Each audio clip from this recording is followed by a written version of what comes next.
साथियों नमस्कार, स्वागत है आप सभी का द इंग्लिश लेबोरेटरी में। मैं पटेल अरोड़ा आपका हार्दिक स्वागत करता हूं, अभिनंदन करता हूं। आज हम जो है 27वीं क्लास करने जा रहे हैं, सरोजनी नायडू जो टॉपिक है हमारा। आई होप आपको पिछली 26 क्लासें जो है पसंद आई होंगी, आपका रिवीजन हो रहा होगा। साथियों मैं ये 20-30 सेकंड में आपको अपडेट कर दूं। अगर आप टेलीग्राम में हमारे साथ नहीं जुड़े हैं तो द इंग्लिश लेबोरेटरी नाम से हमारा टेलीग्राम ग्रुप है, आप ज्वाइन कर लेना, ठीक है। वहाँ पर आपको सब प्रकार की नोट्स, क्विजेज, टेस्ट वगैरह की अपडेट मिलती रहती है। और अगर आपको ये नोट्स की बुक मंगानी हो, रैनन मार्टिन का जो ऑब्जेक्टिव बुक मंगानी हो, या फिर टेस्ट सीरीज लेनी हो first grade, second grade, REET, pre mains या फर्स्ट पेपर जीके की, तो मात्र 100 रुपये में जो है अवेलेबल है हमारे ऐप पर द इंग्लिश लेबोरेटरी नाम से, ठीक है। और अगर आपका कोई सुझाव हो, कोई बात हो, तो आप कमेंट सेक्शन में ज़रूर बताना। I shall try my best to reply your comment. Okay, चलो आज की क्लास को स्टार्ट करते हैं। Sarojini Naidu was born in 1879 and died in 1949। 1879 में इनका जन्म होता है और 1949 में इनकी मृत्यु होती है। शी वॉज बोर्न इन ए बंगाली ब्राह्मण फैमिली। वो जो है बंगाल के ब्राह्मण परिवार में जो है पैदा हुई थी Sarojini Naidu ji. She worked in English as a suffragist, है ना। उन्होंने इंग्लिश में जो है काम किया था, अंग्रेजी भाषा में काम किया था। She joined the freedom movement of Congress. उन्होंने जो है कांग्रेस की जो आज़ादी का जो आंदोलन है उसमें भी स्वतंत्रता आंदोलन में भाग लिया था। She was the follower of Mahatma Gandhi. वो महात्मा गांधी जी की फॉलोवर थी, उनके नक्शे कदमों पर चलती थी। And in 1906 she address the Indian social Congress. उन्होंने जो है इंडियन सोशल कांग्रेस को जो है एड्रेस किया, भाषण दिया 1906 में। She was given Kesar A Hind medal in 1911 for her social work. उनको जो है केसर ए हिंद की उपाधि दी गई, मेडल दिया गया 1911 में उनके जो सामाजिक कार्यों के लिए, है ना। Which she return in 1919 after the मस्करे of the Jallianwala हत्याकांड। जलियांवाला बाग का जो हत्याकांड था 1919 में जो है उन्होंने अपनी केसर ए हिंद की उपाधि को लौटा दिया। She was the first women to preside the Indian national Congress. Congress की अध्यक्षता करने वाली वो पहली भारतीय या फिर पहली महिला, मैं कहूँगा पहली भारतीय, तो पहली भारतीय महिला भी कह सकता हूँ और पहली महिला भी कह सकता हूँ मैं, है ना। She agreed with the Lucknow pact in Madras for Hindu and Muslim. उन्होंने जो है जो लखनऊ समझौता हुआ था मद्रास में, है ना, हिंदू और मुसलमानों से जो संबंधित है, वो जो है उससे सहमत थी। आप जो है इसमें कंफ्यूज मत होना, जो लिखा हुआ है वही सही है। She was the first women, वो जो है पहली महिला थी जिसने जो है इंडियन नेशनल कांग्रेस को प्रिजाइड किया था, अध्यक्ष बनी थी, ठीक है। She also joined the Satyagraha movement. उन्होंने गांधी जी के सत्याग्रह मूवमेंट को भी जो है ज्वाइन किया, है ना, उसमें भाग लिया। After becoming the part of All India Home Rule League she went to London in 1919, ठीक है। 1919 में जो है All India Home Rule League से वो जुड़ी और उसके बाद जो है लंदन गई। The Congress did not take part in गोलमेज सम्मेलन बट शी वेंट। कांग्रेस जो पार्टी है उसने गोलमेज सम्मेलन में भाग नहीं लिया था, लेकिन वो फिर भी गई थी। She went to the prison 2 times. वो 2 बार जेल भी गई। After freedom she became the governor of UP. स्वतंत्रता के बाद वो जो है उत्तर प्रदेश की राज्यपाल बनती हैं। And the first women to governor of India, और भारत की पहली महिला राज्यपाल बनती हैं। She came in the front as a poet in English. वो जो है इंग्लिश जो भाषा है उसमें जो है एज ए पोएट जो है अपना कदम रखती हैं। She work for women rights, है ना। वो जो है महिला अधिकारों के लिए, स्त्री के अधिकारों के लिए कार्य करती हैं। I came out of it bracket में the room and experience a full blown linguist Sarojini Naidu, ठीक है। ये जो स्टेटमेंट है, ये जो इट जो प्रोनाउन यूज़ किया गया वो रूम या एक्सपीरियंस या फिर अब उसके अनुभव, उसके किसके, सरोजनी नायडू जी के जो है अनुभव के बारे में है। ये जो इट प्रोनाउन है, इसीलिए मैंने इसको ब्रैकेट में लिखा है। तो मैं जो है एक इस कमरे से या इस अनुभव से एक भाषाविद बन के निकली, ऐसा सरोजनी नायडू जी कहती हैं। I have never spoken any other language to him और to my mother who always speaks to me Hindustani. मैंने जो है कभी भी दूसरी भाषा नहीं बोली थी उसके साथ या फिर मेरी माता के साथ, जो हमेशा मुझे जो है हिंदुस्तानी कहती थी। ये स्टेटमेंट भी सरोजनी नायडू का है। ये स्टेटमेंट इम्पोर्टेंट है, किसके हैं ये पूछा जा सकता है। Sarojini Naidu, Rabindranath Tagore and Toru Dutt had the romantic quality like Robert Bridges, है ना। ये भी इम्पोर्टेंट बात है, नई बात है। आप जो है ध्यान रखना, सरोजनी नायडू, रविंद्रनाथ टैगोर एंड तोरुदत्त में जो है रोमांटिक क्वालिटी थी, जैसा कि रॉबर्ट ब्रिज के वर्क्स में थी। She used Indian words as a metaphor in her English works with imagery. ये मेटाफर की स्पेलिंग मेरे से गलत टाइप हो गई थी, मिस्टेक्स हो जाती हैं, उसके लिए क्षमा चाहूँगा, आप प्लीज़ करेक्ट कर लेना, ठीक है। जितना मेरी नज़र में आती है मैं मिस्टेक क्लियर कर देता हूँ, बाकी फिर भी होती हैं तो साथियों थोड़ी बहुत मिस्टेक जो है हो जाती है, मानवीय भूल है, क्षमा करना, है ना। तो वो जो है भारतीय शब्दों को जो है एक as a metaphor, as a रूपक, है ना, एज ए प्रतीक के रूप में जो है इंग्लिश वर्क्स में यूज़ करती थी। She worked for women rights, education and feminism. उन्होंने जो है शिक्षा के लिए, महिला अधिकारों के लिए कार्य किया। She is called the Nightingale of India. उनको जो है नाइटिंगेल ऑफ इंडिया कहते हैं। महात्मा गांधी सैड हर भारत कोकिला। उन्होंने भारत कोकिला बोला महात्मा गांधी जी ने सरोजनी नायडू जी को, because of her colour, imagery and lyrical quality. उनकी जो पोएम्स की क्वालिटी थी, इमेजरी थी, है ना, उसको देखकर। Her poetry is influenced with British romanticism. Sarojini Naidu ji की जो पोइट्री है वो जो है रोमांटिसिज्म से प्रभावित है, ब्रिटिश, है ना, अंग्रेजों के रोमांटिसिज्म से इन्फ्लुएंस्ड है। She is non for sensory images, that is why she is called Indian Yeats. वो जो है अपनी सेंसुअसनेस, है ना, जो हमारे जो इंद्रिय जनित जो बातें होती हैं, है ना, जो विचार होते हैं, उसके कारण इनको जो है इंडियन यीट्स, WB यीट्स भी बोल सकते हैं, इंडियन यीट्स बोल सकते हैं। यानी इनकी तुलना WB यीट्स से की गई है, यानी वो मेटाफर का यूज़ किया गया। She is one of the India's feminist ह्यूमनरीज, है ना, वो भारत की जो है जो महिला, जो मतलब जिन्हों को पहचान मिली, जो सक्सेसफुल हुई, है ना, जिन्होंने लड़ाई लड़ी, उनमें से एक हैं। Edmund Gosse said for Sarojini Naidu the most accomplished living poet in India. Edmund Gosse जो हैं सरोजनी नायडू जी के बारे में कहते हैं कि वो जो है भारत में रहने वाली सबसे जो है संपूर्णता को प्राप्त जो है पोइट हैं। इन 1919 में 1919 में ये बात कही थी, ये बात याद रखना। Her birthday 13 February is called the Mahila Diwas on women day.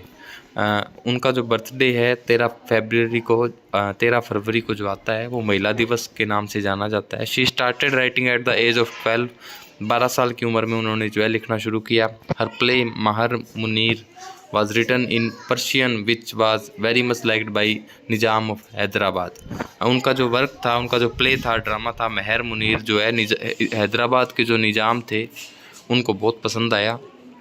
अब उनकी पोइट्री एंड वर्क्स के बारे में बात कर लेते हैं। द गोल्डन थ्रेशोल्ड जो है उनका फेमस वर्क है। 1905 में ये जो है वर्क आता है। फर्स्ट बुक ऑफ पोएम्स, इनकी जो फर्स्ट बुक ऑफ पोएम्स है वो गोल्डन थ्रेशोल्ड है। Published in London by the suggestion of Edmund Gosse. Edmund Gosse के सलाह पर ये जो है लंदन से पब्लिश करवाती हैं। And its introduction was given by Arthur Symons. और द गोल्डन थ्रेशोल्ड का जो इंट्रोडक्शन है वो ऑर्थर साइमंस के द्वारा दिया जाता है। In this work there is a picture of Sarojini Naidu which was made by JB Yeats. इसमें जो है एक पिक्चर है सरोजनी नायडू की, या फिर एक चरित्र चित्रण है जो कि बनाया गया था JB यीट्स के द्वारा। It includes 40 poems which is dedicated to Edmund Gosse. इसमें 40 कविताएं हैं जो कि एडमंड गोसे जी को समर्पित हैं। 40 poems include 12 folk songs, 6 music song and 22 poems. 22 इसमें कविताएं हैं, 12 जो है लोक संगीत हैं और 6 गाने हैं इसमें। The bird of time is the second work by Sarojini Naidu ji. She was nationalist, it was nationalist book of poem. ये जो है एक राष्ट्रवादी जो है वर्क था कविता का। It was brought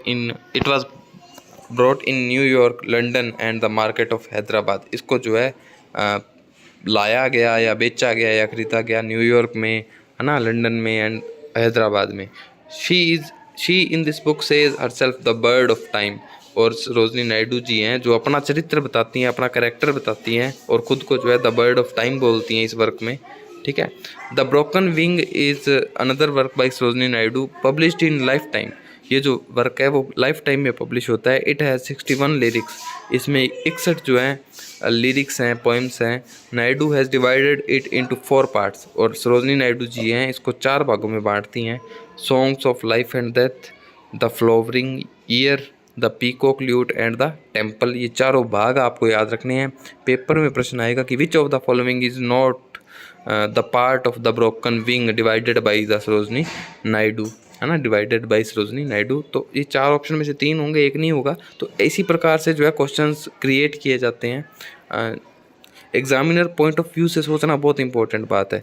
the temple was also further divided into 1917 songs of love and death and spring, है ना। तो ये जो टेम्पल जो था इसको भी आगे इसको जो है बांटा गया। 1917 songs of love and death and spring it is dedicated to Mohammad Ali Jinnah. और ये जो वर्क है मोहम्मद अली जिन्ना जी को जो है डेडिकेट है, समर्पित है। The collection of poetry includes the poem the gift of India. इसके अंदर एक पोएम है, इस कलेक्शन ऑफ पोएट्री है जिसमें जो है जिसका पोएम का नाम है द गिफ्ट ऑफ इंडिया। अब एक जो है इनके द्वारा लिखी गई पोएम है it is a speech to Indian national Congress. ये जो है भारतीय जो राष्ट्रीय कांग्रेस है उसको स्पीच जो दी गई है उसकी एक प्रकार से जो है पोएम है अवेक, है ना। Parts including gate of delights, और इसके जो पार्ट हैं उनमें इंक्लूडेड हैं gate of delight, path of tear and the sanctuary. Every 3 part includes 8 poems. इसके 3 पार्ट हैं, है ना, gate of delight, path of tear and the sanctuary. और हर इन तीनों के भी आगे आगे जो हैं तीनों पार्ट के 8-8 पोएम्स हैं। द फेदर ऑफ डाउन, ठीक है, डाउन बोल देते हैं जिसको, द फेदर ऑफ डाउन। 1961 में ये वर्क आता है। After the death of Naidu, Naidu की मृत्यु के बाद her daughter Padmaja Naidu published it. ये जो वर्क है द फादर ऑफ डाउन, ये जो है उनकी बेटी पद्मजा नायडू जी जो है पब्लिश करती हैं 1961 में, है ना। एंड उनके जो जितने भी अनपब्लिश्ड जो वर्क हैं वो सारे पब्लिश करती हैं। Doctor Amarnath Jha Naidu, bird of Deccan and she cast an abiding spell by her words. Doctor Amarnath जो नायडू जी हैं वो क्या बोलते हैं, बर्ड ऑफ डेक्कन बोलते हैं उनको। एंड और उनको जो है she cast and abiding spell by her words, ठीक है। और ये स्टेटमेंट जो है she cast and abiding spell by her words, ये जो है ये स्टेटमेंट देते हैं। एक तो बर्ड ऑफ डेक्कन बोलते हैं और एक ये नीचे वाला स्टेटमेंट सरोजनी जी के लिए बोलते हैं। पेलिंक्विन बेरर्स, ये भी इंपॉर्टेंट वर्क है। ये एक लिरिक है एक प्रकार की, ये नायडू जी के द्वारा। And music by Martin show. इसकी जो लिरिक्स जो हैं जो कि लाइनें हैं वो नायडू जी के द्वारा लिखी गई हैं और म्यूज़िक इसको मार्टिन शाह जी ने दिया है। It is the poem to the golden threshold poetry collection. और जो गोल्डन थ्रेशोल्ड पोएट्री कलेक्शन है उसमें से एक ये पोएम है। वेंडरिंग सिंगर्स, ठीक है, वेंडरिंग सिंगर्स क्या है, ये जो है द स्टोरी ऑफ भाट, जो भाट जो लोग होते हैं उनकी स्टोरी है वेंडरिंग सिंगर्स। इंडियन वीवर्स, ये भी एक वर्क है, a 12 line poem from birth to death, 4 lines each of Brahma Vishnu and Mahesh. ये जो है इंडियन वीवर्स जो है एक 12 लाइन की कविता है जिसमें से 4 लाइनें ब्रह्मा जी को, 4 विष्णु जी को, 4 महेश जी को के लिए जो है लिखी गई हैं। लाइफ से लेकर डेथ तक का जो है इसमें सारा वर्णन है। विलेज सॉन्ग्स जो है पास्टोरल, है ना, देहाती कविता। Lady of the lake wrote at the age of 13, it has 1300 lines. Lady of the lake जो है 13 साल की उम्र में लिखा था और इसमें 1300 लाइनें हैं। Mohammad Ali Jinnah, an ambassador of unity. Biographical and pen portrait of Naidu in Madras. ये जो है मोहम्मद अली जिन्ना जी का जो है इन्होंने चरित्र चित्रण किया है या उनकी बायोग्राफी लिखी है, ठीक है। मद्रास में जो है ये लिखी गई थी। द सेप्चर्ड फ्लूट, ये जो वर्क है ये songs of India in 1928 from New York. ये जो है 1928 में सॉन्ग्स ऑफ इंडिया में पब्लिश होता है न्यूयॉर्क से। द सेप्चर्ड फ्लूट, ठीक है। इनकी पोइम्स की बात कर लेते हैं। ये Rajput love song, songs of Radha, milkmaid, Indian dancers, ठीक है। ये सारी पोएम्स इंपॉर्टेंट है। आपको सीधा नाम देंगे और उसके राइटर ऑथर जो भी है उसका नाम पूछेंगे और आपको याद होनी चाहिए। ये Rajput love song, songs of Radha, milkmaid, Indian dancers and Indian love song, love and death, alabaster, bangle sellers, in the bazaars of Hyderabad, डर्स टू इंडिया। डर्स to India was first patriotic poem. ये जो है इनकी पहली देशभक्ति कविता थी, डर्स to India. Corn grinder, an anthem of love, purdah, the Hussain Sagar, है ना, गोविंद गोविंदल, Radha Krishna, gift of India, Indian soldier in world war 2, lotus. Lotus जो है सोनेट लिखा गया है ये जो लोटस सोनेट है, इंपॉर्टेंट बात है ये जो है गांधी जी को डेडिकेट किया था इन्होंने, द इमाम बरा। ठीक है, ये जो इमाम बरा है ये लखनऊ के बारे में है। द इमाम बरा किसके बारे में है? लखनऊ के बारे में है। तो साथियों, आज की जो अपनी क्लास थी सरोजनी नायडू जी की, आज आपको मैं 2 क्लास दूंगा। आज पहली क्लास दे रहा हूँ सरोजनी नायडू जी की, ये आपको मैंने कंप्लीट करवा दिया। आई होप सो आपको जो है अच्छे से समझ में आई होगी। हालांकि इसमें जो इंडियन राइटर्स होते हैं उसमें समझने वाली बातें होती नहीं है। आपको जो जो लाइन्स दी गई हैं आपको एज इट इज़ जो है ये नोट्स मंगवा के आपको जो है याद करने हैं। अगर आप लिख सकते हो तो अच्छी बात है, नहीं लिख सकते हो तो नोट्स मंगवा लेना। ठीक है, मैंने अपनी तरफ से पूरा प्रयास किया कि आपका कम से कम समय में जो है रिवीजन हो जाए। तो आई होप आपका रिवीजन हो गया होगा। मैं भी थोड़ा बोलने की स्पीड तेज़ रखता हूँ, ठीक है, ताकि आपका और मेरा दोनों का समय बच पाए। ठीक है, आज अपनी ये 27वीं क्लास थी, अभी आज ये क्लास और दे दूँगा, है ना। तो आपका कोई भी सुझाव हो तो कमेंट सेक्शन में ज़रूर बताना, मैं हमेशा रिप्लाई देता हूँ। टेलीग्राम पे ज़रूर जुड़ जाना, the English laboratory app BC नाम से, द इंग्लिश लैबोरेटरी। ठीक है साथियों, मिलेंगे अगली क्लास में, तब तक के लिए राम राम, जय हिंद।